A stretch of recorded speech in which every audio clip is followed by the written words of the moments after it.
Hey guys, what's up? It's TDRP Cubing here, and welcome to the 700 subscribers Q&A. And so for the first question, this person has 4 of them. When did you start cubing? I started attempting to solve the Rubik's Cube in late 2015, but I wouldn't consider myself to have been a cuber until somewhat early 2016. What is the best and worst WCA event? Well, in my opinion, the best WCA event is of course 5x5, and the worst WCA event, at least that I compete in, is either Square One or clock. Chocolate or vanilla ice cream? Chocolate ice cream. What is the craziest puzzle that you've ever solved? I would say the craziest puzzle I've ever solved is either the Master's Cube or the Axis Time Wheel. But the craziest puzzle I haven't solved is either the Maltese Gear Cube, which as you can see I've come pretty close to solving, or the Moyu Puppet Cube 1, which may look solved, but to be honest, it only appears that way because I took the pieces apart and put them back together solved. I couldn't actually solve it.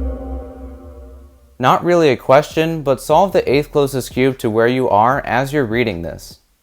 Okay. Not entirely sure which cube is the 8th closest to me, but I guess I'll just go ahead and solve this one. Oh, look at that. It's already scrambled. What are the odds? Anyways, I guess I'll just go ahead and solve it like so.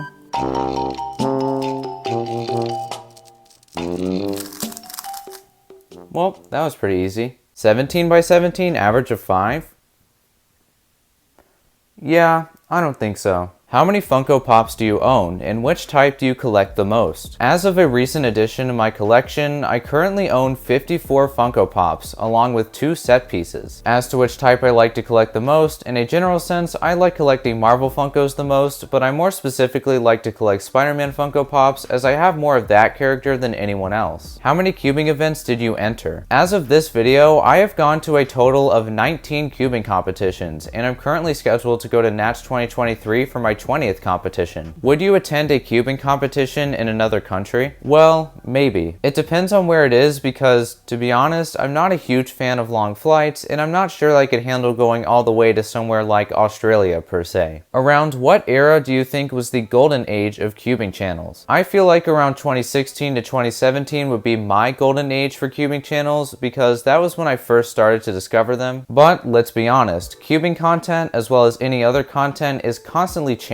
and there is no exact time I feel we can pinpoint as being the golden age of any types of channels. Why do you think there aren't that many YouTubers who make videos consistently like before? Well, if you're like me, cubing channels you used to watch like JR Cuber, DG Cubes, Derpy Cuber, Me, Myself, and Pi, QB Time, Red KB, and even Crazy Bad Cuber are no longer uploading consistently, if at all. And that is for many different reasons, one of which being that people like DG Cubes, for example, have grown up and no longer have as much interest in making cubing videos like they did in years past. Now he, similarly to Me, Myself, and Pi, is still making consistent content, just not related to cubing. Even I haven't been uploading super consistently over the past couple years as a result of school. And once I've started college, I'll most likely end up going down a similar path as DG and end up posting very few videos over the next 4 years, as I talked about in my 5-year anniversary video. So the main thing to take away is that honestly, YouTubers such as myself have their own lives that don't pertain to YouTube. And there are still a lot of cubing channels out there that do upload super consistently, like Cubehead for example. And so for the final question, CubingTube asks, how long do you think it will take for you to reach 1,000 subs? Given my channel's current performance and the lack of consistency I'll have with uploading once I've started college, I have no idea how long it would take for me to reach that milestone. Honestly, it could take anywhere from 2 years to 4 years, or it may never even happen, depending on whether or not I'll continue uploading after college. So honestly, I don't know. If I'm being optimistic, I would guess about 2.5 years, but you never know. I mean, it could happen even earlier. And so with that being said, that's just about it. So that, guys, was the video. I hope you all enjoyed it. If you have any questions, then make sure to ask them down in the comments below. Besides that, have a good day and bye. See you next time.